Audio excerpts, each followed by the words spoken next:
So some of you might have heard this talk before. So if I bore you to that, I'm sorry about it. My name is Sarp Oral. I'm from Oak Ridge National Lab. I'm the file and storage team lead for the technology integration group for the Oak Ridge Leadership Computing Facility at the Oak Ridge National Lab. This talk is about our new file system, Spider 2 file system. So let's get started. So if you haven't heard before, this is a little bit overview. We had a file system called Spider, which we deployed back in 2008. It was a 240 gigabytes per second, 10 petabyte file system. At the time when it was deployed, back in 2008, it was the world's largest, fastest Lustre file system. It had 4 MDSs. That means we split the file, the storage into 4 distinct file systems, non-overlapping. Since Lustre doesn't support more than 1 metadata server at the time back then, and we had a lot of metadata pressure, and that resulted in some unwarranted metadata performances left and right. We had to split the file system, the storage, into 4 distinct file systems. It had 192 OSSs and 1,344 OSTs. So what set Spider different than the other Lustre file systems out there when we deployed it was a center-wide shared resource, which means we had a main consumer, which was the Jaguar file system at the time. And at the time, it was the world's fastest supercomputer. And we had other clusters, like end-to-end cluster, visualization cluster, some other computational resources, data transfer nodes, which all of them presented various different workloads. And this being a center-wide shared file system, we had some unique problems which set us apart, not in terms of performance and capacity only, but in terms of handling these mixed workloads at the time. So at the peak, it was serving a Jaguar XT4 and a Jaguar XT3 partitions. And all in all, it was combined more than 26,000 clients mounting a single storage system altogether. It was a big achievement. But then again, this was back in 2008. So why did we do Spider at the time? Why did we try to do something different than the others? We wanted to have a single shared storage pool for all OLCF resources. And the reason for that is we wanted to eliminate an island of storage, which means a storage unit tightly attached to a computational resource. When the computational resource goes down, there's no more storage. Nobody can access their files. So we wanted to avoid this. So in our model, since it's a center-wide shared resource, if Jaguar goes down, the data is still accessible from the other clusters, which was a very nice feature for us. And we got very nice aggregate performance and scalability out of the system, which was a big plus.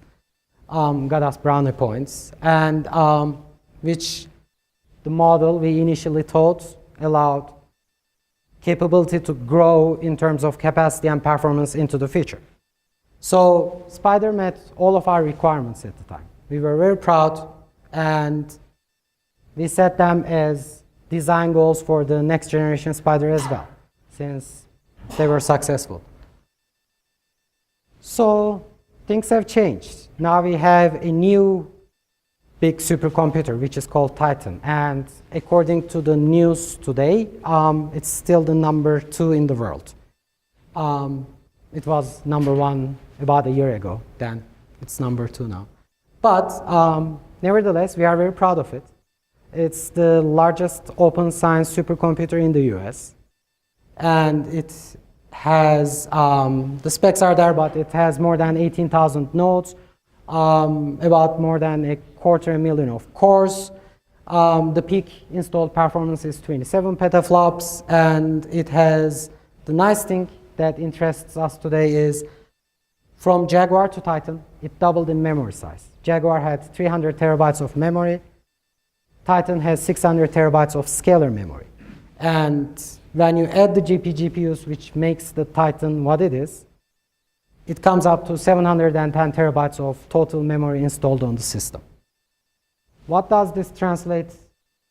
What relates to us is this, comparing to Jaguar, it increased our I/O requirements, and it changed it drastically. So our new I/O requirements were not being met by the old Spider. We had to do something new. And comparing what we had on the floor, Spider 1, and what our new I/O requirements, we decided not to organically grow the existing Spider 1, but in order to instead to do a forklift upgrade and take Spider 1 out of the picture and put something new altogether and name it Spider 2. We are very creative in that one. So this is, I'm not going to go too much into detail, but this is what a Cray XK7 Titan node looks like. You have a, does this have laser pointer? No, I don't think so. Anyhow, on one hand side, on the top, you have the GPUs per node, and at the bottom, you have the CPU, and it's connected to a Gemini interface, and you have 4 nodes on a board and 2 Gemini chips on a board, and they are all connected nicely into a 3D torus architecture. And what are we doing with this machine is we have some system goals, our mission dictated by this being a DOE facility, Department of Energy facility. We have some mission goals, and we have some primary missions that we have to look under the energy field and science and innovation. And this is just a sample list of the applications that are being run on Titan. Since I prepared this slide, there are many more applications running on now. This is just a very simple, small set, but we have combustion, nuclear energy, climate, astrophysics, materials, whatever. So, this is what interests us. We started to upgrade Spider. We deployed the original Spider in 2008 and started working towards an upgrade in 2009. I can tell you pretty much it was not a sprint. It took a lot of blood and tear and teamwork and countless of hours scratching our heads how to do this. But as of today, the green box shows all the steps that we have accomplished and completed.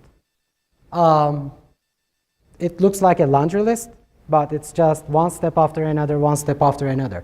So all of our efforts started with understanding what we actually observed on the Spider, so we can better prepare for the next generation Spider, Spider 2.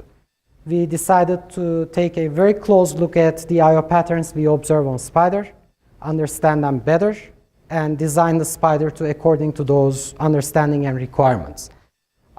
Then we evaluated lots of technologies, storage technologies, and file system technologies out there. Pretty much, we explored, before releasing the RFP, everything that was out there in the world that is either generically available to the public or soon to be released to the public. But we looked at lots of different technologies, evaluated, listed pros and cons. We were in contact with the vendors. We provided them feedback, what's working for us, what's not working for us, how they should be improved, or what we like about their system. So it was a long, about a 2-year technological evaluation period. Then we wrote and released the RFP, which was already a 6-month to 7-month effort.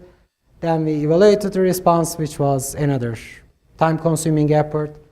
Then we deployed and installed the system with our winner DDN's help. And we went through the acceptance, then we integrated that into our system.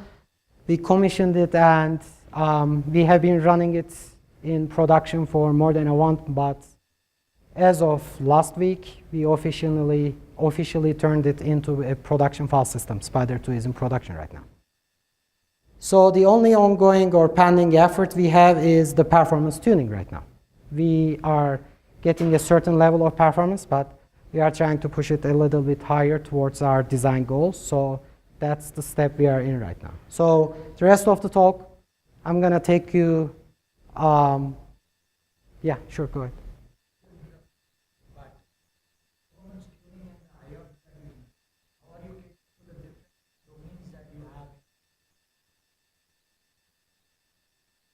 If you hold that question a second. So,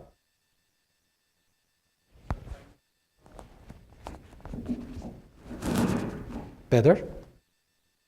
Cool. So, the first step on that list is understanding Spider. This was a pre-RFP effort. We did a study, as I said, learning more about Spider, and we published several papers that are listed here. If you're interested in, you can have a look at them. And then all of our understandings and what we have done was summarized in the last paper over there, a next generation parallel file system environment for the OLCF in Cray user group meeting last year. So the bottom figure kind of represents our design cycle. It starts with collecting requirements, understanding I/O demands, then goes to the design cycle, and then validate and go back to the first one. So what we have learned about Spider, the first thing we learned is congestion is real and present. Our initial assumptions didn't hold. We thought we were running congestion-free system. That didn't turn out to be the case. We had to do some clever congestion control mechanisms, which we called fine-grained routing, FGR in short, and that provided us a 30% performance increase just by doing software configuration on the Spider system. This is without throwing any more money into the problem, no more hardware, no nothing, just adjusting some configuration parameters and getting a 30% more performance improvement. The second thing we learned about Spider is, contrary to our beliefs, we had a 42% read I/O workload. We thought we were write dominant, 80–90% write dominant file system. When we took a closer look at it, it didn't turn out to be the case. And we know the reason in hindsight why that is the case, because it's a center-wide shared resource. If it was only connected to Titan or Jaguar, probably it will have been write dominant as we expected, but there are different clusters like visualization end-to-end, which more than writing data, they read data. There are data transfer nodes which allow and facilitate to move data out of Spider system to through the wide area network to other sites. So there is a read portion of our workload, and we were not keen to the fact until we did this. So we said, okay, so read performance is more important than we anticipated, so let's pay attention to it in the second generation.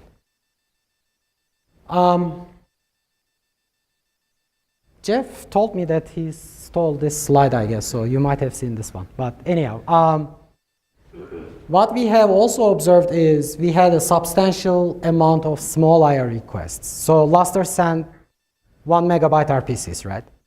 So we were expecting a big cluster around 1 megabyte RPC and its multiples like 2, 3, 4, etc.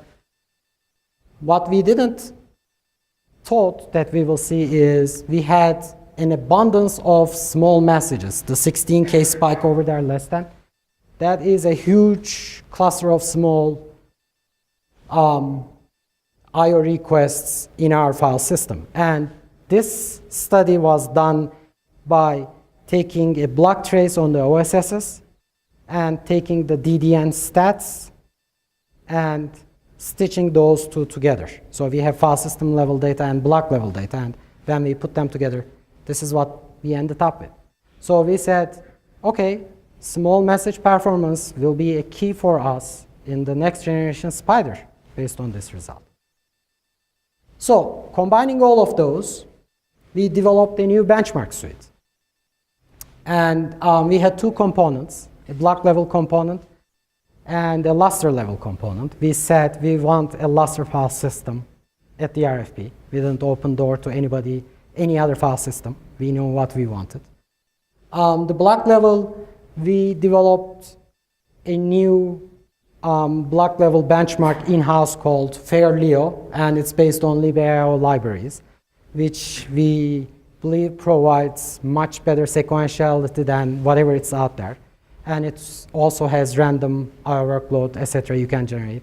And you can run it in parallel, so we like it. So, and at the lustre level, we took the OBD filter survey and threw everything about, that we don't like from that and wrote a new wrapper around it and put these two together. And yeah, there's also the portion that catalogs the results, stores the result, plots them automatically, so it's a package. We released this to the public, to the vendors back in 2010 and said, we have an RFP coming out. This is the benchmark suite that we are gonna evaluate your offer against. So take it, run it, get used to it, and when the time comes back, sending us our bid, don't stall, be ready for this. And so far we received a very positive feedback, and we, if you want a copy, it's already out there. So what else? As I said, we tested solutions before they were generally available. We evaluated embedded or integrated solutions, block solutions, different host to storage networks, different host to compute networks. A particular technology we wouldn't be able to get our hands in-house.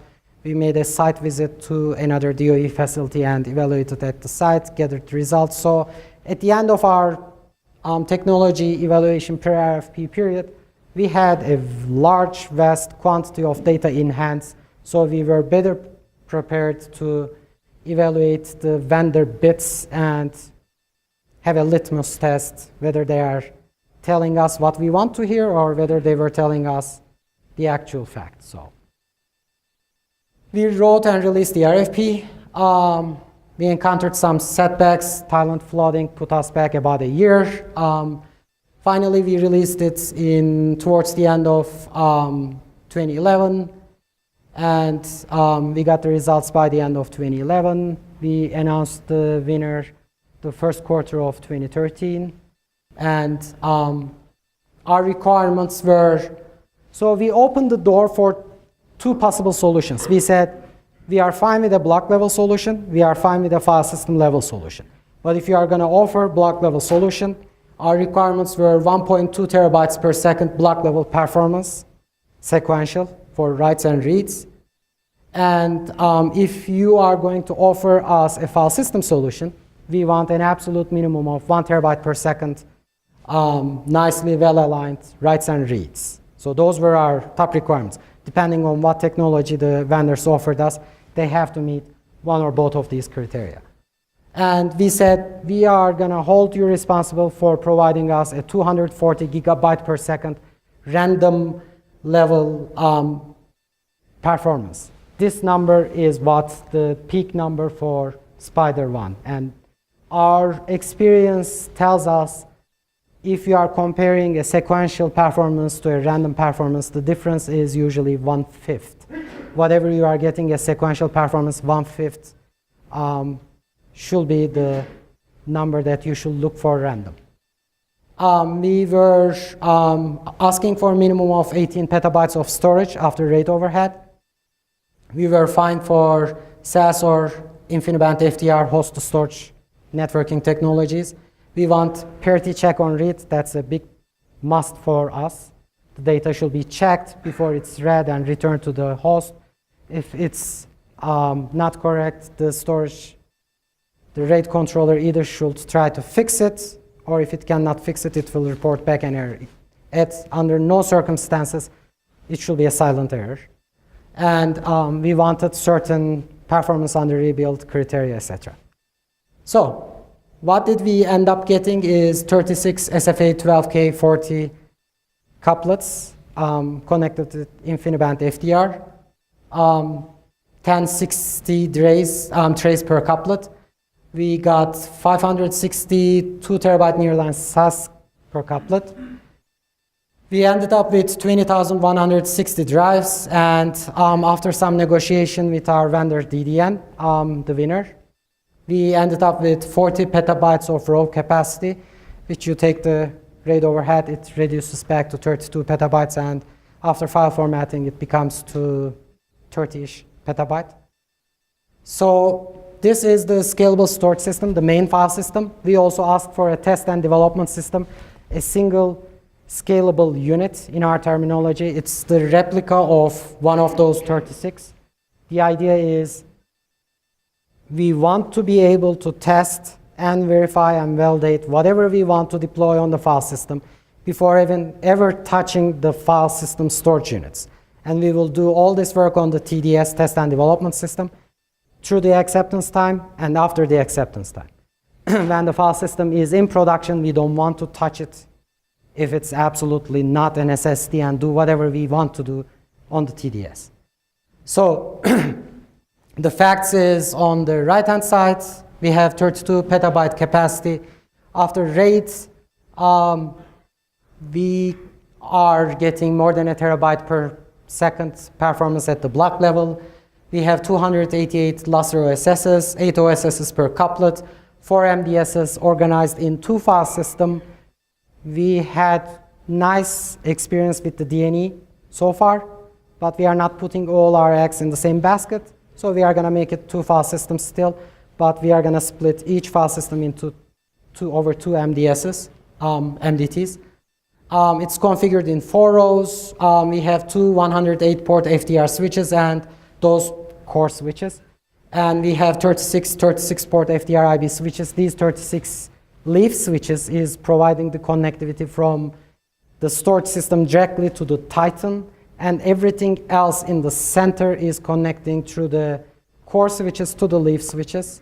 So the path from storage directly to Titan is less congested, contrary to what we have done in Spider 1, where the fine-grained routing or congestion control mechanism was done in software.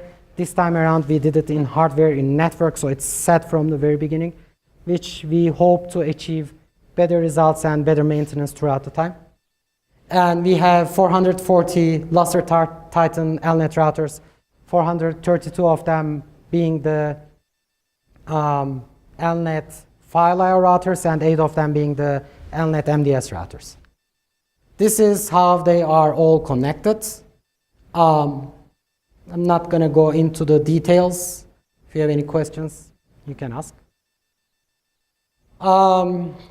Everything I told you sits on a 36-inch raised floor, forced air cooled. We have 4 identical rows, 2 racks of DDN SFA 10K in a row, plus 1 rack of OSSs and management infrastructures. So in every row we have 10 racks, 9 of them being DDM, 1 being the servers.